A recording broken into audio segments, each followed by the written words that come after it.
நாளென் செய்யும் வினைதானென் செய்யும் என நாடி வந்த கோளென் செய்யும் கொடுங்கூற்றென் செய்யும் குமரேசர் இரு தாளும் சிலம்பும் சதங்கையும் தண்டையும் சண்முகம் தோளும் கடம்பும் எனக்கு முன்னே வந்து தோன்றினே.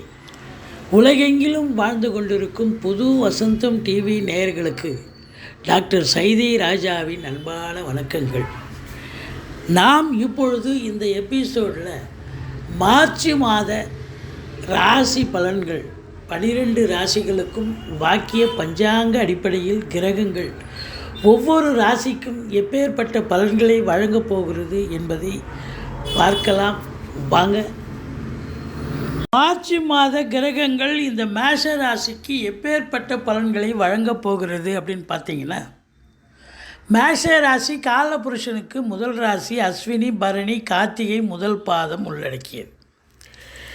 இந்த ராசிநாதன் உங்களுக்கு முதல் 2 வாரம் 10ஆம் இடத்திலும் அடுத்த 2 வாரம் 11ஆம் இடத்தில் சஞ்சாரம் செய்கிறார். மிக மிக அற்புதமான ஒரு நிலை. ராசிநாதன் நல்ல நிலையில் இருக்காரா, அருமையாக இருக்கார். அப்போ இந்த மேஷ ராசியில் பிறந்தவங்களுக்கு இந்த மாதம், இந்த மார்ச் மாதம் அளவில்லாத ஒரு பலன்களை பெறப்போகிறீர்கள் அப்படின்னு சொல்லலாம். அதுலேயும் குறிப்பாக செவ்வாயினுடைய காரகத்துவம் உடைய அன்பர்கள் இருக்காங்க. காவல்துறை, தீயணைப்புத்துறை, மருத்துவத்துறை, இராணுவத்துறை, ஐஏஎஸ், ஐபிஎஸ், ஐஎஃப்எஸ் அதற்கு நிகரான பணியில் இருக்கும் அன்பர்கள், ரியல் எஸ்டேட் பிரமுகர்கள், ஃப்ளாட் ப்ரமோட்டர்ஸ், பில்டர்ஸ், கட்டிட கலைஞர்கள், இடம் வாங்கி விற்கக்கூடிய அன்பர்கள், செங்கல், மணல், ஜல்லி, ஹார்ட்வேர்ஸ் போன்ற பிரிவில் பணிபுரிபவர்கள், விவசாயம் சார்ந்த பிரிவு, இந்த அரசு அதாவது கவர்மெண்ட்டில் கான்ட்ராக்ட் எடுத்து வேலை பார்ப்பாங்க. ப்ரைவேட் கான்ட்ராக்ட், அதாவது ரோடு போடுறது, அப்புறம் தொகுப்பு வீடுகள் கட்டி தர்றது, இதுபோல் கவர்மெண்ட் கான்ட்ராக்ட் எடுத்து நடத்துகிறவங்களுக்கும் ரொம்ப அற்புதமான காலகட்டம். தொழில் இல்லாமல் இருந்தால் தொழிலுக்கு அமைஞ்சி குதிர்பாடாகி நல்ல சம்பாத்தியத்தை பார்க்க போகிறீங்க அப்படின்னு சொல்லலாம். உங்களை பொறுத்தவரையிலையும் ராசியில் குரு பகவான் இருக்கிறார். 5ஆம் இடம், 7ஆம் இடம், 9ஆம் இடத்தை குரு பார்க்க போகிறார். ரொம்ப அமக்கலங்க. இந்த செவ்வாய் பாருங்கள், உங்களுக்கு 4ஆம் இடம் 5ஆம் இடத்தை பார்க்குறதால சொத்து பத்துக்கள் வாங்குவது, விற்பது போன்ற நிலையில் இருக்கும் அன்பர்களுக்கும் நல்லது நடக்கும்.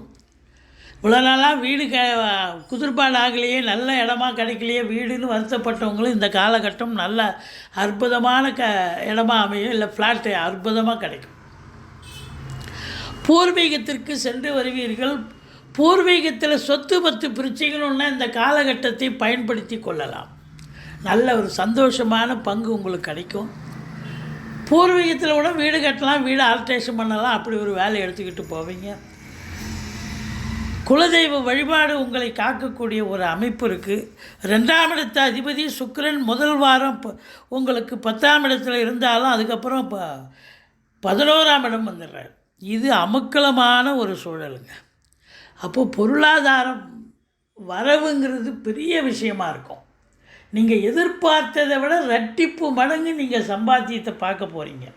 11ஆம் இடம் என்பது என்ன, லாபஸ்தானங்க. நீங்கள் 10 ரூபா எதிர்பார்க்குற இடத்துல 10 ரூபா கட்டே வந்ததுன்னா கிடைச்சதுன்னா எப்படி இருக்கும் உங்களுக்கு? அதுபோல் 11இல் இருக்கும் எந்த ஒரு கிரகமும் இமாலய பலனை தரும். ஏற்கனவே 10 குடையவன் 11இல் இருக்கான், ரொம்ப சிறப்பு. இதில் உங்களுக்கு 5 குடைய சூரியனும் உங்களுக்கு 2 வாரம் 11ஆம் இடத்துல இருக்கிறார். இப்படி கிரகங்களுடைய சஞ்சார நிலை மிக சிறப்பாக இருப்பதால் இந்த மேஷ ராசிக்கு அளவிட முடியாத ஒரு பலன்களை இந்த மார்ச் மாதம் நீங்கள் பார்க்க போகிறீங்க, உங்களுக்கு கிடைக்க போகுது அப்படின்னு சொல்லலாம். பூர்வீகம் சம்பந்தப்பட்ட விஷயங்கள் உங்களுக்கு அனுகூலத்தை தரும்.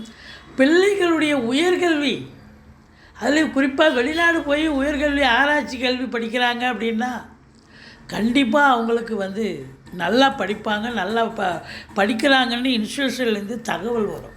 அப்படி ஒரு நிலை இருக்கிறது. குழந்தை பேர் இல்லாதவர்களுக்கு குழந்தை பாக்கியம் கண்டிப்பாக உண்டு. இதில் பாருங்கள், 6ஆம் இடத்தில் கேது இருக்கிறார். 6இல் கேது இருக்க கொடுத்து வைக்கணுங்க. அப்போ 35 வயசுக்குள்ளே இருக்கக்கூடிய இளைஞர்களுடைய தேடல்கள் என்பது சக்ஸஸ் ஆகும். அவங்க என்ன தேடுவாங்க, வேலை வாய்ப்பு தேடுவாங்க. இல்லை சொந்தமாக கடை கண்ணி வைக்கணும்னு பார்ப்பாங்க, பிஸ்னஸ் பண்ணணும்னு நினைப்பாங்க, இல்லை வெளிநாடு போகலாமான்னு நினைப்பாங்க, எக்ஸாம் எழுதுவாங்க, காம்படிட்டிவ் எக்ஸாம் எழுதுவாங்க, இன்டர்வியூ அட்டன் பண்ணுவாங்க, TNPSC, UPSC, bank exam, railway service, staff selection, இப்படி பல எக்ஸாம்கள் எழுதி தேர்வுகள் எழுதக்கூடிய ஒரு நிலை இருந்து அதை கண்டிப்பாக செலெக்ஷன் ஆகக்கூடிய ஒரு நிலை இருக்குது. அதில் குறிப்பாக வந்து இந்த ஃபிசிக்கல், அதாவது ஸ்போர்ட்ஸில் கலந்துக்கிறவங்களுக்கு ரொம்பவும் சிறப்பான காலகட்டம் அப்படின்னு சொல்லலாம். ஸ்போர்ட்ஸில் இந்த 10ஓட 11 இருந்தவங்க இப்போ பார்த்தீங்கன்னா நம்பர் 1 நம்பர் 2 பொசிஷனுக்கு வரக்கூடிய ஒரு நிலை வந்துடும். அந்த அளவுக்கு 6ஆம் இடத்துக்கு எதிரிகளே இல்லை, நீங்கள் தான் ஜெயிப்பீங்க, வின் பண்ண போகிறீங்க. கடன் காட்சி இருந்தால் படிப்படியாக குறைய போகுது. கோர்ட்டில் கேஸ் எதாக இருந்தால் உங்களுக்கு சாதகமாக தீர்ப்பு வரப்போகுது. நீங்கள் வேலை பார்க்குற இடத்துல உங்களுக்கு மேலிடமாகட்டும் இல்லை உங்களுக்கு கீழே வேலை பார்க்குறவங்களும் உங்களுக்கு கோஆப்ரேஷன் பண்ணக்கூடிய ஒரு அமைப்பினை நீங்கள் எதிர்பார்க்கலாம். அடுத்த ஒரு முக்கியமான முத்தாய்ப்பான ஒரு விஷயம் என்னன்னா, குரு 7ஆம் இடத்தை பார்க்குறார். இந்த மேஷ ராசியில் பிறந்த அன்பர்கள் திருமணத்துக்காக காத்து கொண்டிருக்கிறவங்க, ஆணாக இருந்தாலும் சரி பெண்ணாக இருந்தாலும் சரி, திருமணம் கைகூடி வரப்போகிறது. பேச்சுவார்த்தை நடத்தப் போகிறார்கள். கணவன் மனைவி ஒற்றுமை, சந்தோஷம், குதூகலம் ஏற்பட போகிறது. நண்பர்களால் ஆதாயம் கிடைக்கப் போகிறது. அதுலேயும் பார்த்திங்கன்னா கூட்டு தொழில் செய்யக்கூடியவர்கள், கூட்டாளிகளை வச்சு கூட்டு தொழில் பண்ணுவாங்க, அவங்களுக்கெல்லாம் ரொம்ப பிரமாதமாக ஷைன் பண்ணக்கூடிய அமைப்பு இருக்குது. சம்பாத்தியத்தை பண்ணக்கூடிய ஒரு நிலை இருக்குது. 7ஆம் இடம், அதாவது நீங்கள் எதிர் வீடு, பக்கத்து வீடு, வேலை பார்க்குற இடம், தொழில் பண்ண இடம், உத்தியோகம் பார்க்குற இடம், எல்லா இடத்துலையும் உங்களுக்கு வந்து ஆதரவு பெருகும் என்று சொன்னால் மிகையாகாது. மைனஸ் அப்படின்னு பார்த்தீங்கன்னா, விருச்சிகத்தை சனி பகவான் 10ஆம் பார்வையாக பார்க்குறார் கும்பத்திலிருந்து. அப்போது 8ஆம் இடத்தை பார்ப்பதால் ஒரு சிலருக்கு தேக ஆரோக்கியத்தில் பிரச்சனை இருக்கும். அசிங்கம், அவமானங்கள் ஏற்படலாம். அசிங்கம், அவமானம், 8ஆம் இடம்னே அது அசிங்க அவமானத்தை குறிக்கக்கூடிய இடம். அங்கே சனி பகவான் இருக்காருன்னா, ஒன்று தேக ஆரோக்கியத்தில் பிரச்சனை வந்து மருத்துவமனைக்கு போகலாம், இல்லை வெளிவட்டார பழக்க வழக்கங்களில் கொஞ்சம் பிரச்சனைகள் வர வாய்ப்புகள் இருக்கிறது. கொஞ்சம் எச்சரிக்கையாக இருந்து கொள்ளுங்கள். மற்றபடி 9ஆம் இடத்தை குரு பார்ப்பது மாபெரும் சிறப்பு. வெளிநாட்டு பயணம் உங்களுக்கு ஆதரவை தருமா அப்படின்னா, கண்டிப்பாக வெளிநாடு போகணும்னு நினைக்கக்கூடிய இந்த மேஷ ராசி என்பவர்கள் இந்த காலகட்டத்தை பயன்படுத்தி கொள்ளுங்கள். உங்கள் ஜனனகால ஜாதகம் இப்போ இதற்கு தசாபுத்தி இடம் கொடுக்கும் பட்சத்தில் நீங்கள் கண்டிப்பாக போகலாம், சாதிக்க முடியும். உயர்கல்விக்காக போனாலும் சரி, உத்தியோகத்துக்காக போனாலும் சரி, இல்லை சொந்த தொழிலுக்காகவே போனாலும் சரி, எதற்கு சென்றாலும் சாதிப்பீர்கள். இல்லை நான் இதுக்கெல்லாம் போகலைங்க, நான் வந்து கோயில் குளங்களுக்கு போக போகிறேன், தீர்த்த யாத்திரை தான் போக போகிறேன் அப்படின்னு சொன்னாலும் அது நீங்கள் போயிட்டு வருவீங்க. அது உங்களுக்கு ஆத்ம திருப்தியும் சந்தோஷமும் கிடைக்கக்கூடிய காலகட்டம். 9ஆம் இடத்தை குரு பார்க்குறார். அதே நேரத்தில் சூரியனும் 11ஆம் இடத்துல தான் இருக்கிறார். அப்போ தந்தை வழி சொந்தங்களால் அனுகூலங்கள் கிடைக்கப் போகிறது. அரசாங்கத்தால் ஆதாயம், அரசியல்வாதிகளுக்கு ஒரு திருப்பு முனையான ஒரு பொற்காலம் வரப்போகிறது அப்படின்னு சொல்லலாம். மொத்தத்தில் பார்க்கும் பொழுது உங்கள் தந்தை ஏதோ ஒரு நல்லது செய்ய போகிறார், உங்களுக்கு நல்லது நடக்க போகுதுன்னு சொல்லலாம். 10ஆம் இடத்துல 2 வாரம் சுக்கிரன் இருக்கார்.